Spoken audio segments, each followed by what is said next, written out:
Hello everybody. Happy New Year. Actually, today is the first day of 2020. I just cannot believe it's 2020.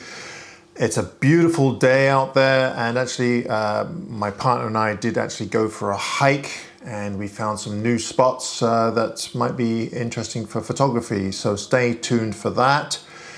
But up until today, the weather has been not terribly great and a little bit uninspiring. And I think this happened to me last year as well. It seems to happen every year. This time of year, the weather's just not that exciting and photography doesn't seem to be that exciting. All right, so what am I going to talk about today? Well, several weeks ago, I did a video that I called my 6 or 7 top landscape photography tips, and in that video one of the tips I gave was looking at the work of other photographers. And if you haven't seen that video, then I'll leave a link up in the corner here. I really like collecting other photographers' work, especially books. Now, I haven't bought any books for a little while now, but I have quite a good collection back at home. So I thought I'd kind of go over some of those books and photographers that have inspired me over the years, and it just happens to coincide with this very special book here. Yes, this is my own book, Quiet Light. And first of all, I want to thank all of you that purchased a copy of this. I hope you enjoy it as much as I enjoy it. It really turned out fantastic. Kozu Books did an excellent job. Now, this isn't a sales pitch because I've actually sold out. Should have printed a few more actually. But the book itself, it turned out much better than I could ever believe. And I'm really pleased with what Kozu Books did with this edition. This is the deluxe version with the slipcase.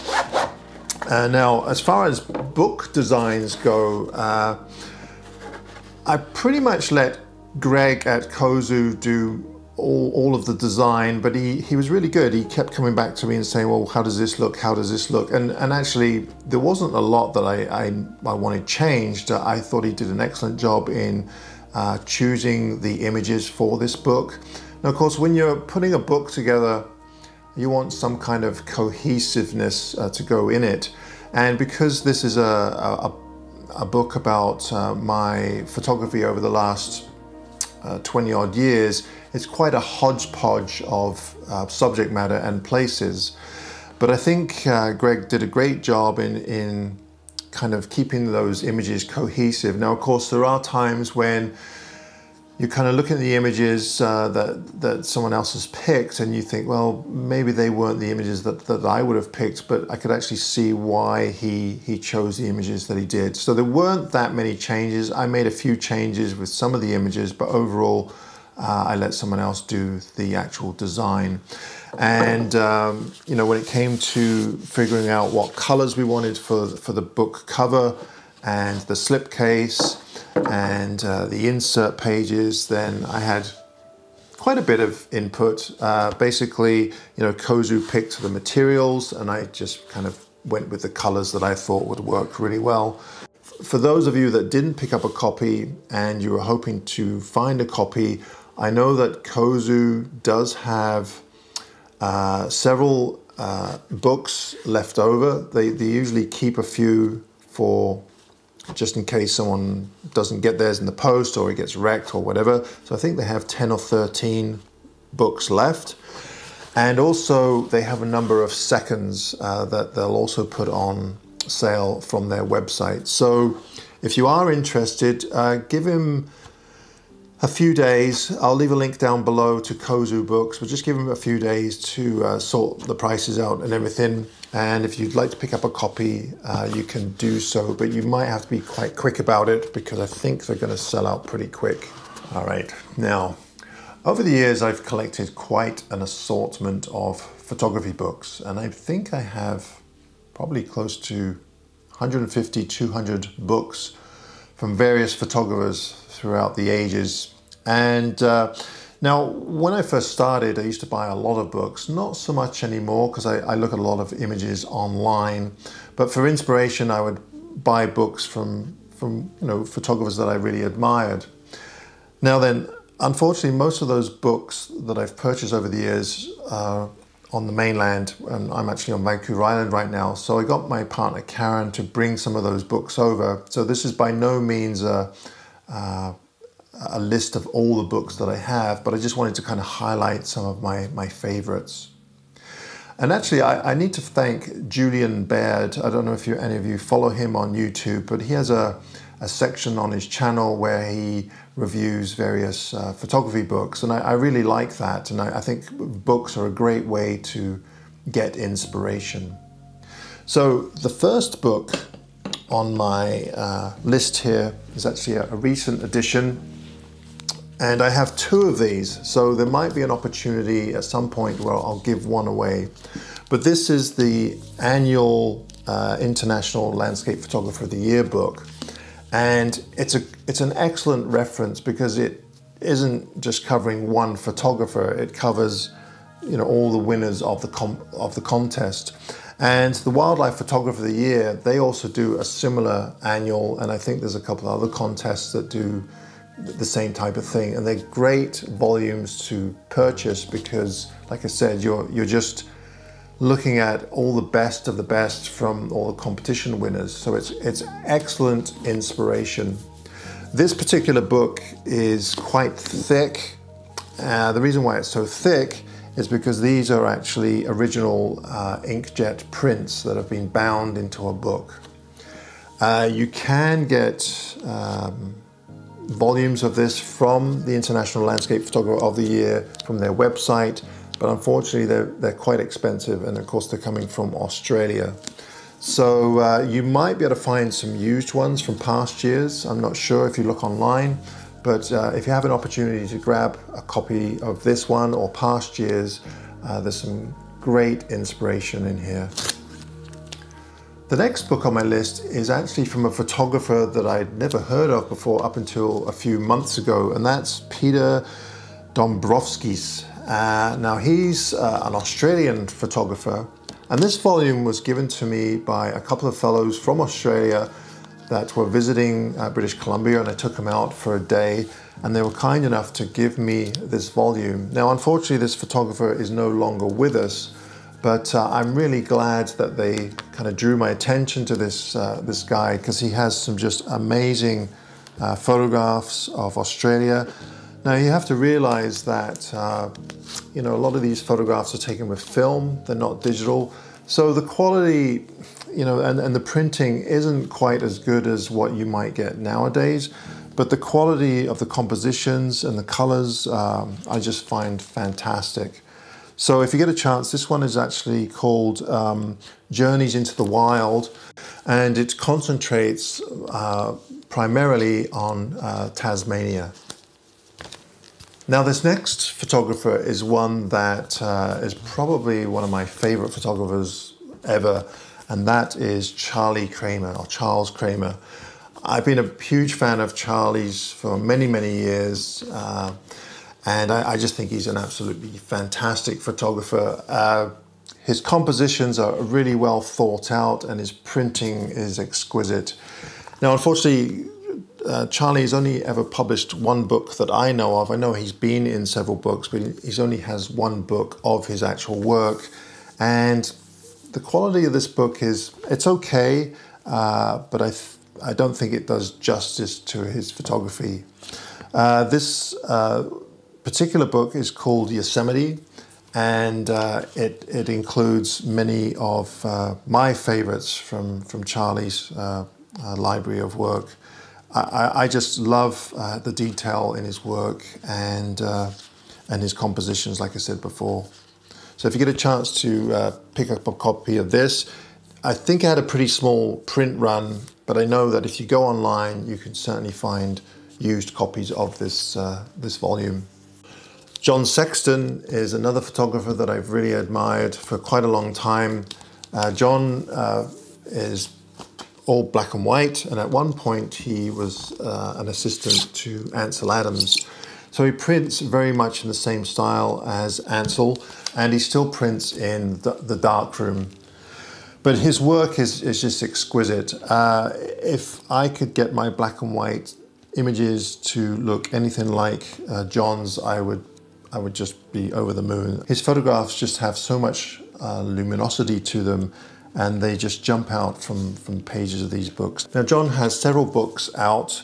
This is one that I picked up when I went and saw a talk by John Sexton, and this is called Places of Power. So it has some natural landscapes in it, but it also has industrial landscapes and some of the space shuttle, but they're just absolutely fantastic.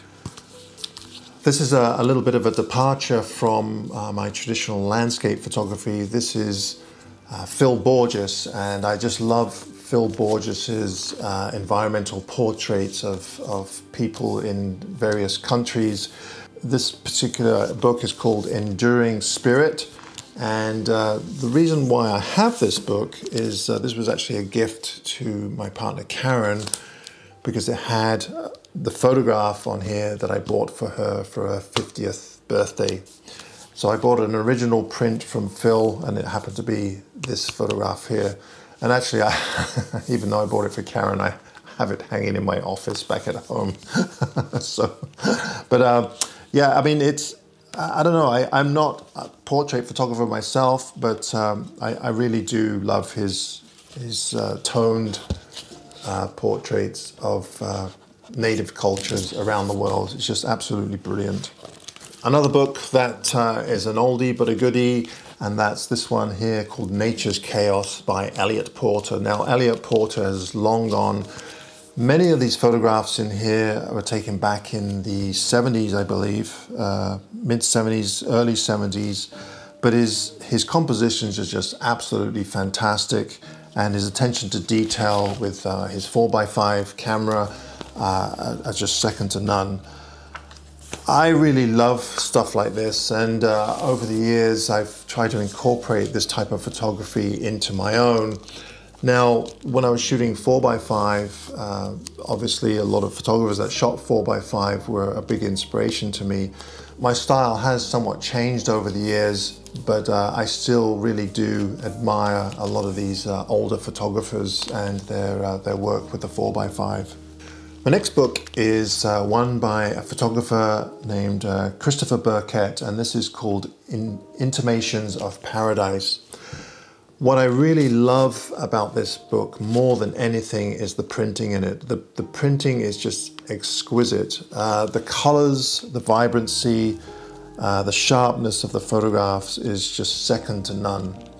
I think you can still pick up copies of this. If you can't, then you could probably buy this book used. Christopher Burkett shoots, well, he used to shoot primarily 8x10, but I think he also shoots medium format. A lot of the photographs in this volume are trees. He has pretty much all of them are trees, actually. But like I said, the colors, the details, and the tonality in the printing of this book is just excellent. I've never seen any of Christopher's original prints, but I hear they're just something to behold. He prints most of his images on alpha-chrome, and as many of you know, that I mean, I don't think you can even buy the paper anymore. So from my understanding, he bought just a ton of chemicals and the paper to last him for many, many years, and he's still printing on that paper. But his printing is also second to none.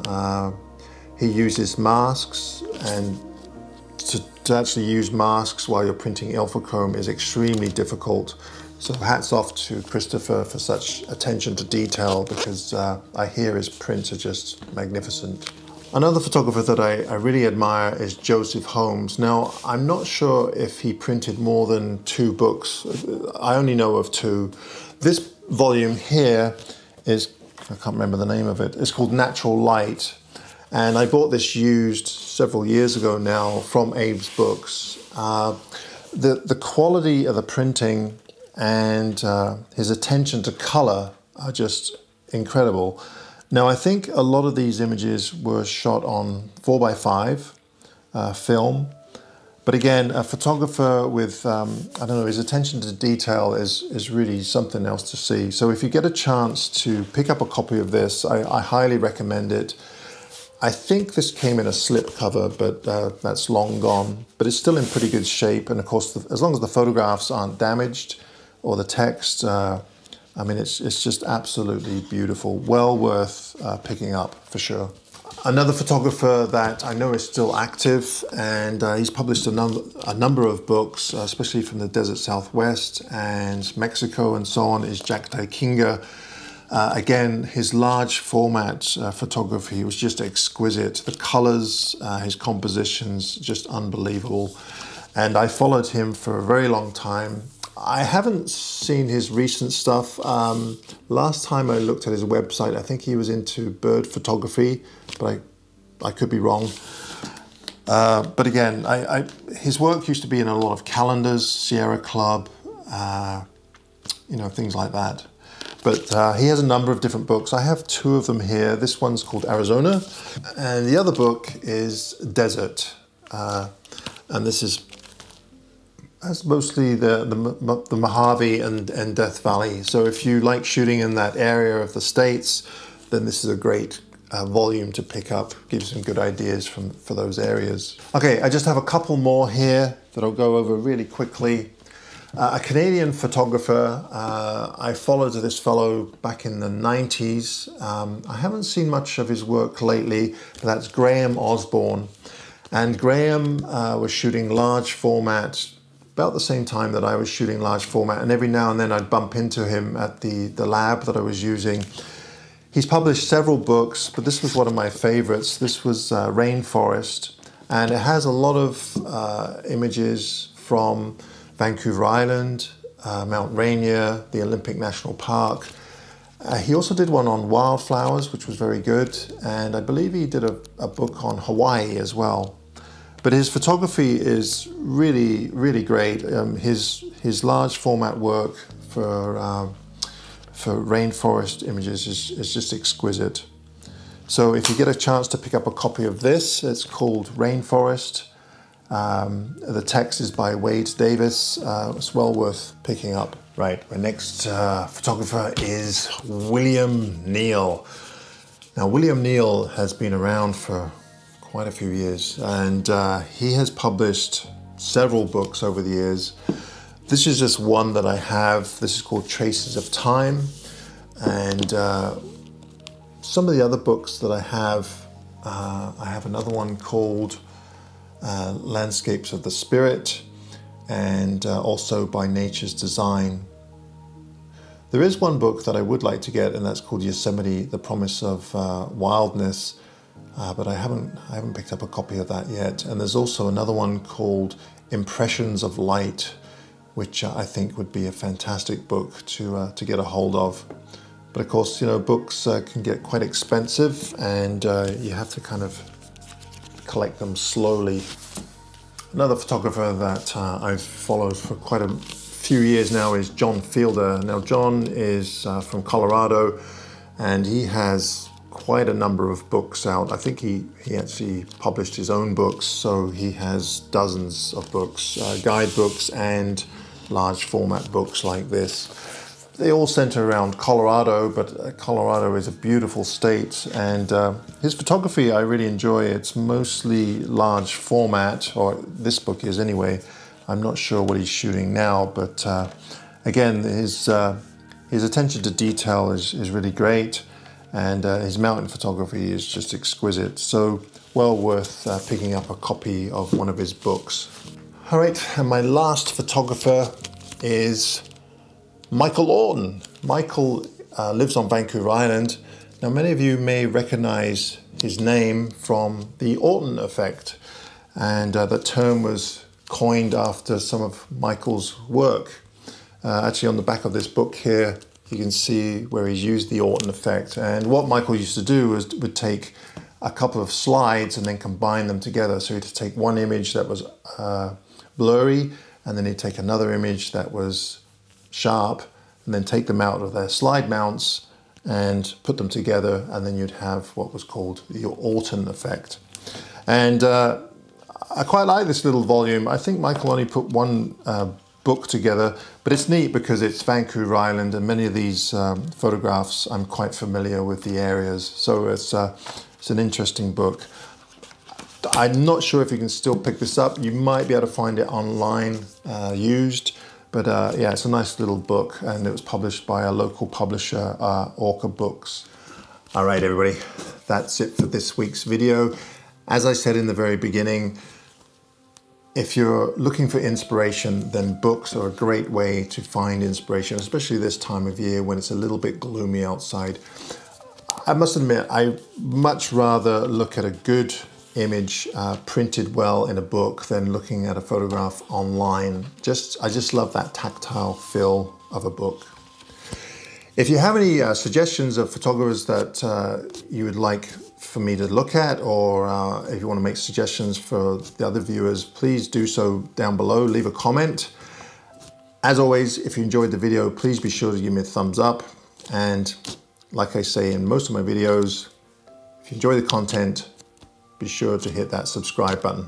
All right, until next week, happy shooting, and happy shooting for 2020. All right, bye for now.